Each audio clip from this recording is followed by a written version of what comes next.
If you're 25 years old, if you're 30 years old, if you're 40 years old, you need to pay attention to your heart. And it can come in subtle signs such as shortness of breath or even dizziness. Well, join me now is one cardiologist who says it's never too early to start looking in to your heart. Dr. Roy Altet, it's nice to see you. Nice to meet you. Okay, Memorial Medical Center in Las Cruces specializes in taking care of the heart. It's your entire life. So My entire life. tell us about the program here. So our structural heart program was opened in 2023. We've done about 100 cases of transcatheter aortic valve replacement. It's a minimally invasive procedure that is used to treat a condition called severe symptomatic aortic stenosis. And traditionally, the only treatment for this condition was open heart surgery.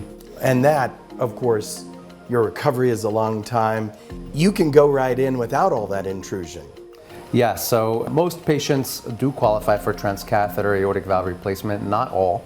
But in most patients, not only does it lessen the recovery period, but also patients that otherwise would not have qualified for any surgical treatment at all can now get their valve replaced.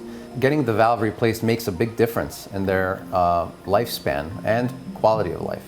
Now let's talk about stenosis. The aortic stenosis is a condition where the valve doesn't open right. So it may close okay, but it doesn't open very well. And so it generates a lot of strain on the heart to pump blood across that valve. What we do is we go up through using a catheter through the more than 90% of the time through the groin. And we come up to this area and we're able to thread a small wire across that valve. And then we can deploy different kind of valves. One valve is called a balloon expandable valve, and basically it comes on unexpanded. So it is very small when it is unexpanded. That's why we can get it up through the groin. Once we get it across the valve and where we need it to be, we expand that valve using a balloon. And at the end of the procedure, the balloon comes out, and the valve stays in. The valve is mounted on a stent, and so the stent is there to hold the valve in place, but there's a working valve inside of it.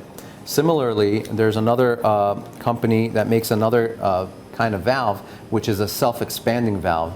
It's the same idea where we go up more than 90% of the time through the groin, come up around the arch and thread a wire across.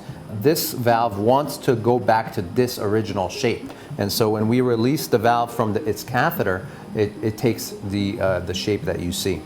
And the heart functions, it's good. This is a life-beating heart procedure, so we do not stop the heart for this procedure. And thank you, Dr. Altet. Of course, Memorial Medical Center leading the way on this. Normally you'd have to fly out of town. Now you can just come to Las Cruces. More information, go to our website, ktsm.com. Click on that Studio 9 tab.